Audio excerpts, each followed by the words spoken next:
j'arrive pas à y croire. Gabriel Attal est vraiment en campagne présidentielle. Vraiment. Je pensais que ça allait être une blague, je pensais qu'il allait se désister, qu'il allait dire bon, tu sais quoi, Edouard Philippe, je te laisse. Ou tu sais quoi, même Edouard Philippe allait dire bon, bah venez les gars, on arrête nos conneries. Ça fait 10 ans on est au pouvoir, on n'a rien fait. On a rendu la vie des Français encore plus dure. Venez, on se casse et on laisse les autres se débrouiller. Non, il est vraiment en campagne présidentielle, c'est dur à croire. Donc là, sur ces extraits, il va encore nous jouer des numéros du cirque, comme quoi bah, c'est le meilleur candidat, les autres, ils sont horribles. En fait, il n'a pas vraiment d'argument, il n'a pas vraiment un vrai programme. Son programme économique, c'est rien. C'est rien parce que ça ne va pas marcher, encore une fois. On est dans la même lignée d'Emmanuel Macron et de la gauche habituelle. C'est un programme économique qui ne fonctionne pas du tout. Pas du tout. Et quand je dis la gauche, bien évidemment, je mets le RN dedans. Leur programme économique ne fonctionne pas non plus. Donc il va nous parler de rupture comme s'il n'avait pas été au pouvoir, il va nous parler de sécurité comme s'il n'avait pas été au pouvoir. Et s'il parle de sécurité, bien évidemment, c'est parce que bah on s'en rend compte que bah, l'immigration et le RN, ils avaient peut-être raison depuis quelques années, depuis longtemps. Mais bon, maintenant qu'on voit que ça peut rapporter des voix et qu'on peut gagner peut-être une présidentielle grâce à ça, bah on va commencer à en parler, commencer à se soucier de la sécurité des Français, pendant que lui, Gabriel Attal, comme d'habitude, il est surprotégé, il n'a aucun risque de sécurité. Donc c'est parti dès à présent avec le premier extrait. Pour savoir si vous étiez de droite ou de gauche. Donc, pourriez-vous solennellement, ce soir, leur répondre et mettre fin à cette algarade, Gabriel Attal, êtes-vous un homme de gauche ou un homme de droite? Mais De gauche, c'est... Enfin, moi, je vous réponds à sa place. Hein. Gabriel Attal est un homme de gauche, comme presque tous les politiciens en France sont tous des socialistes. Je suis désolé, quand tu es socialiste, tu peux pas être à droite. Non, quand tu es à droite, tu étais beaucoup plus libéral. Tu es pour baisser l'impôt des Français, baisser l'impôt des entreprises, baisser les taxes, baisser les régulations. Enfin, c'est du libéralisme logique. Comme Macron, il est de gauche ou de droite, d'après vous? Si vous êtes de gauche, vous direz qu'il est de droite. Si vous êtes de droite, vous direz qu'il est de gauche. Mais cette personne est factuellement de gauche. Il n'a rien fait de vrai libéral, à part ouvrir la France à l'Europe et au monde, et où ça a juste créé des problèmes. Moi, ce que je propose, une vraie alternative politique économiquement, j'appelle ça le protectionnisme libéral. Donc ceux qui s'y connaissent un peu, ils vont se dire, mais attends, mais ça n'a pas de sens, c'est un peu bizarre. Oui, protectionniste dans le sens où on met des droits de douane, où on fait une protection pour notre industrie française, que les Français vendent en français au premier lieu jusqu'à leurs besoins, avant d'importer des marchandises de l'extérieur.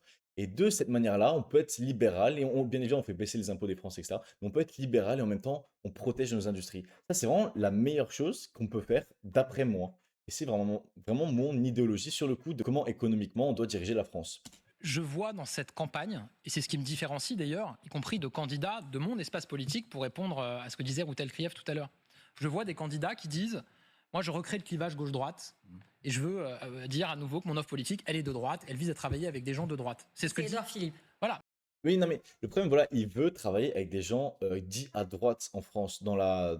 Moi, j'appelle ça la droite moderne, parce que la droite et la gauche en France n'a plus vraiment de sens, c'est pour ça que je dis la droite moderne. Mais traditionnellement, la droite et la droite, c'est celle que je vous ai dit juste avant, et la gauche, bah, c'est la gauche de Emmanuel Macron. Et là, comme il vient de dire, il veut travailler avec des gens dits de droite française. Et c'est là le problème de ce clivage gauche-droite en France, c'est que c'est surtout le problème du Rassemblement national. On dit qu'ils sont à l'extrême droite, mais économiquement, ces gens-là, ils sont même pas à droite. Enfin, la qualification d'extrême droite du Rassemblement national n'a aucun sens. Et quand il dit qu'il veut travailler avec des gens de droite, bon, il pense à Edouard Philippe parce qu'ils veulent le faire qualifier à droite pour qu'il puisse récupérer les personnes qui veulent voter à droite, qui ne s'y connaissent pas trop à la politique. Parce qu'il y a vraiment des gens en France, niveau politique, qui voient gauche-droite. Moi, je me situe où? Ah bah à droite, ah bah attends, j'ai pas envie de voter extrême droite parce que ça me fait un peu peur. Donc je vais voter la droite normale, donc Edouard Philippe ou les LR. Sûrement que d'ailleurs David Lisnard va se faire qualifier d'extrême droite. Ça va être n'importe quoi, mais encore une fois, vous allez prendre une masse de propagande qui vont vous faire penser que le RN est extrémiste, qui est horrible. Ces gens-là, c'est juste des gens de gauche française qui ont une préférence nationale, c'est tout. Donc là, dans cet extrait, il veut faire genre qu'il veut travailler avec des gens de droite, ou même de gauche, hein, il dira sûrement, mais cette personne-là, il est de gauche, ils sont tous de gauche pour la plupart. Ah, faut arrêter ce mensonge et ce massacre des cerveaux des Français, quoi, pour rétablir la vérité sur ce sujet. Mais globalement, tous les candidats aujourd'hui portent cette ligne. Je suis le seul qui assume que les défis du pays sont tels qu'on doit faire travailler ensemble des personnes qui viennent de la gauche et de la droite. Et c'est Voilà. pas le en même temps. Le en même temps, c'est pas faire travailler ensemble des personnes qui viennent de la gauche et de la droite. Ça, c'est le dépassement politique. On peut faire travailler ensemble des personnes qui viennent de la gauche et de la droite, qui portent un projet libéral pour la compétitivité de nos entreprises. Mais il y a qui de libéral en France? Les vrais libéraux? Là, j'en connais deux en France. David Lisnard, Éric Zemmour. Donc Reconquête et le parti de David Lisnard qui est quelque chose avec l'écologie. C'est les deux vrais libéraux. Emmanuel Macron n'est pas un libéral. Emmanuel Macron est un flingueur de la France. Ça, c'est son idéologie politique, peut-être. Mais ce n'est pas du tout un libéral.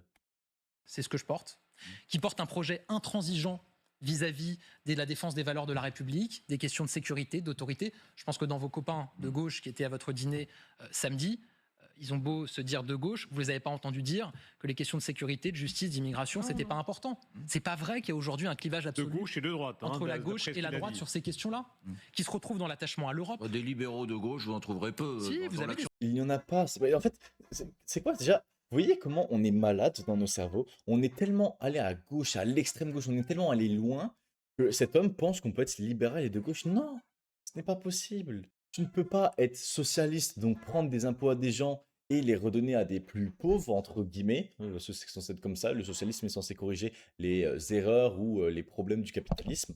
Et être libéraux, où justement, tu laisses le marché se faire. C'est vraiment opposé. Tu ne peux pas être de gauche et libéraux en même temps. Ce n'est pas possible. Sur libéraux, vous avez des personnes qui considèrent qui sont de gauche, qui sont pour la redistribution, mais qui considèrent que la redistribution, elle peut se faire s'il y a une croissance et s'il y a une richesse qui est créée, et que cette croissance et cette richesse, elle est quand même créée par les Donc vous êtes ni entreprises. de droite. Donc, il faut arrêter de taxer les personnes. Vous voulez de la croissance dans un pays? Comment on fait de la croissance dans un pays? On fait du libéralisme économique. Dans le pays, on arrête de taxer les gens, on arrête de taxer les entreprises, on baisse les régulations. C'est tout con. C'est vraiment ça, c'est juste ça. Et ces personnes, depuis des années et des années, ils mettent encore plus de règles, encore plus de normes, de régulations. Ils taxent encore plus. Avec l'Union européenne, ça s'arrange pas. Ils s'arrêtent jamais. Ils disent... Et la France, il faut le savoir, mais la France n'est plus en croissance. Depuis le premier trimestre de 2026, la France n'est plus en croissance. C'est fini. Là, on est déjà passé dans une sorte de récession. Ils vont pas vous le dire, bien évidemment. Ils vont vous le dire dans 5 ou 10 ans. Ah, on est en récession. Mais on est déjà dans une forme de récession et on essaye de se rattraper au bateau. On essaie de le refaire fonctionner, mais ça n'a pas fonctionné. Là, vous voulez relancer la France maintenant. Il faut du libéralisme. Je ne sais pas comment on va faire pour s'en sortir avec du socialo et communisme. Ni de gauche. Moi, je viens de la gauche, tout le monde le sait, enfin beaucoup le savent. J'ai commencé au Parti socialiste mon engagement. Moi, quand je me suis engagé en politique, je l'ai fait avec une valeur qui est pour moi la... Bon, déjà, il parle de valeur, mais cet homme-là n'a pas de valeur. Enfin, moi, je peux comprendre que tu peux changer ton idéologie avec le temps.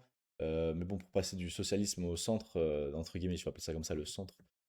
C'est juste que tu as vu qu'il y avait des places libres au centre que tu pouvais potentiellement te faire élire et te prendre ton pognon. Voilà, c'est tout. plus importante de toutes les valeurs, c'est la liberté. Regardez, il a tellement réussi à créer son chemin du Parti socialiste pour aller au centre qu'il est devenu Premier ministre. Donc il a tout gagné à faire ça. Cet homme-là, justement, je dirais qu'il a presque pas de valeur. Parce qu'il a fait ça, pourquoi? Pour le pognon, pour le statut, pour qu'on soit reconnaissant de cette personne. Et franchement, personne n'est reconnaissant de ces gens-là, quoi. C'est ce qui m'a été transmis par mes parents. Ma mère m'a toujours dit, tu feras ce que tu veux de ta vie plus tard, tu feras le métier que tu veux. Elle a dit la même chose à mes sœurs, vous ferez ce que vous voulez. Mais la seule chose que je vous demande, c'est d'être libre et de ne dépendre de personne. Et mon père, qui est malheureusement... Donc c'est pour ça qu'il va demander de taxer les autres. Donc toi, tu es libre, Gabriel Attal, mais les autres ne le sont pas. Voilà, c'est les valeurs de Gabriel Attal. Moi, je suis libre. Ma maman dit que veut que je sois libre, je suis libre, mais les autres ne le sont pas libres. Je ne veux pas qu'ils soient libres, je ne veux pas que ce soit leur argent. Ah, c'est bête, encore une fois, hein. Si vraiment tu voulais appliquer tes valeurs aux autres, bah déjà, tu serais pas en train de vouloir devenir président. Tu arrêterais cette campagne directement et tu redonnerais ton fric aux gens les plus pauvres du pays. Voilà, ce serait bien. Parce que autant être libre soi-même, autant rendre libre les autres aussi. plus là, m'a toujours dit, quand la devise de la République a été décidée par les révolutionnaires puis les républicains, on a choisi liberté, égalité, fraternité dans cet ordre, parce que la liberté est plus importante que le reste. On n'a pas dit égalité, liberté, fraternité. Donc on va s'arrêter là sur cet extrait. Est-ce que vous vous sentez libre en France? C'est une vraie question. Est-ce que vous vous sentez libre? Est-ce que liberté, égalité, fraternité, vous ressentez ces valeurs de la France dans votre France? C'est une vraie question que je vous pose. Répondez en commentaire. On passe dès à présent au second extrait. Le scénario... Pardon, mais je trouve que dans les médias, dans ces émissions, on nous parle beaucoup des États-Unis, on nous parle assez peu de la Chine. Et je le dis ici, C'est vrai. moi, on parle beaucoup des États-Unis, ce qui m'empêche de dormir aujourd'hui pour les... Et d'ailleurs, les gens tapent beaucoup sur les États-Unis, mais s'il y a beaucoup de problèmes d'industrialisation en France, c'est à cause de la Chine. Donc en gros, la Chine détruit nos industries. Vu qu'on n'a pas d'industrie, les Français se barrent aux États-Unis. Voilà, c'est vraiment tout est lié dans le fond, mais bon. Et qui c'est qui fait la concurrence à la Chine à la fin? Bah, c'est les États-Unis, quoi. intérêts des Français et les intérêts de l'Europe, c'est la Chine. Est-ce qu'il est vrai d'après vous que la Chine veut nous manger, en clair? Je vois factuellement Bah, c'est une bonne question. Bah, moi, je vais répondre à sa place. Est-ce qu'il veut nous manger? Je sais pas. Mais est-ce qu'ils le font? Oui. les choses. les exportations chinoises en Europe ont augmenté depuis le début de l'année de plus de 30%. Il y a une récente étude qui a montré qu'une entreprise chinoise sur 4 qui exporte en Europe le fait à perte, c'est-à-dire en perdant de l'argent. Pourquoi ? Parce que la stratégie, c'est d'exporter à perte, très peu cher, et ils sont subventionnés par l'État chinois pour ça, pour couler Je suis nos content. industries en Europe. Je vais juste faire pause, mais là, je suis très content de ce qu'il dit, Gabriel Attal. C'est la première chose très intelligente que je l'entends dire. Vraiment très intelligente. Voilà, donc là, maintenant, il le sait. Et ça encore, ça m'a étonné. C'est très intelligent, mais qu'est-ce qu'il fait pour ça? Moi, j'ai envie d'écouter qu'est-ce que c'est tes solutions, Gabriel Attal, pour justement éviter ça. J'ai bien envie de voir. Et une fois qu'on aura Mais voilà, il connaît les problèmes, il n'a pas les solutions, il fait rien. Euh, C'est ça qui est insupportable pour les Français, pour la France. On connaît les problèmes, on pourrait les résoudre avec des mini-mesures assez simples et on fait rien. Pourquoi? Parce qu'ils nous disent, oui, mais après on est trop dépendant des États-Unis. Mais on s'en fout, la Chine est en train de nous détruire l'industrie. Les Français, s'il y a un taux de chômage élevé en France, parce qu'on n'a plus d'industrie.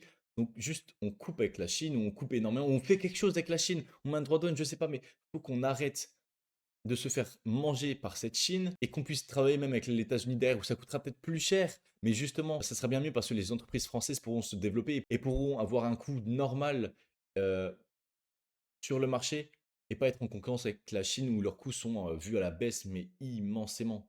plus nos industries en Europe, qu'on sera totalement dépendant des Chinois, ils pourront relever les prix puisque de toute façon, on n'aura pas d'autre choix. C'est vrai. Ils ont cherché à le faire sur l'acier, sur la chimie aujourd'hui, qui est en danger de mort. La chimie qui est quand même au cœur de toute l'industrie. Qu'est-ce qu'il faut faire alors? Il faut assumer une politique beaucoup plus ferme avec des outils de réponse commerciale dont on dispose en Europe. Alors je suis d'accord, aujourd'hui, tous les Européens ne sont pas d'accord autour de cette idée. Je reviens d'une tournée européenne où j'ai rencontré 5 chefs d'État et de gouvernement européens. Je vais continuer à me déplacer. Tout le monde est conscient de cette situation, mais aujourd'hui, tout le monde n'est pas d'accord sur la réponse qu'on doit adopter et sur la fermeté de la réponse qu'on doit adopter.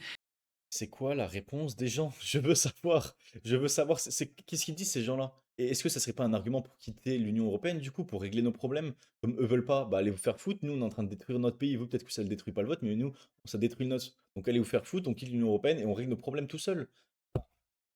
Encore une fois, voilà, il connaît les problèmes, mais parce qu'on veut rester dans l'Union européenne, parce qu'on est de centre, parce qu'on accepte tout, on s'empêche. Et je vous jure, ça m'épuise d'entendre cette personne-là, quoi. Mais je le dis ici, si on ne réagit pas, nos industries vont disparaître. On sera plus du tout à même d'espérer même. Gabriel, t'as été Premier ministre. Et maintenant, on est sur le troisième, dernier et Maintenant, on est sur le troisième extrait qui sera un petit extrait. Vous avez tenu des propos extrêmement durs à l'égard de ces deux oppositions. Vous parlez du pacte nationalo-insoumis. Vous dites, Le RN et LFI, il parle au cas où. Je sais pas si vous comprenez le contexte. je vous cite, Jean-Luc Mélenchon est le nouveau Trump français. Vous dites, le RN de Jordan Bardella et Attention à ce qu'il va dire. Marine Le Pen se glisse de Pour les plus deux. en plus dans les habits poutiniens. Et vous dites, un second tour entre le RN et LFI, notre pays ne s'en relèverait pas. Quand on regarde les chiffres, un Français. Vous voyez, il règne sur la terreur, il règne sur la peur. Si c'est LFI ou le RN, le pays va pas surmonter. Mais que ça soit toi, que ça soit LFI, que ça soit le RN, mais c'est la même chose. Le programme économique est le même, on est sur du socialisme basique. Ça ne va pas régler le problème. J'ai toujours, moi, dans mon cœur, un espoir que le RN, qui va sûrement passer, n'a pas un programme socialiste, mais un programme libéral, un vrai programme libéral. Mais j'y crois pas vraiment. Croise les doigts, peut-être qu'ils pourront changer leur manière de penser pendant qu'ils soient à la présidentielle, mais bon, au moins s'ils font du protectionnisme, ça serait un bon départ. Sur deux à peu près votent RN ou LFI. Est-ce qu'il n'y a pas du mépris de votre part de dire regardez-moi ces gens, ils sont dangereux pour la démocratie? Pas du tout. Moi, j'ai toujours assumé de m'adresser à tous les Français, y compris ceux qui votent pour les extrêmes. Et je n'ai jamais dit, vous n'avez jamais entendu dans ma bouche. Et encore une fois, les extrêmes, moi, bon, l'extrême gauche, oui, ça me pose pas. Enfin, c'est normal que ces gens soient des extrêmes. On est sur du communisme, néocommunisme. Le RN, mais ces gens-là, je le répète, ils sont où? Il n'y a pas d'extrême dans ces gens-là, faut arrêter.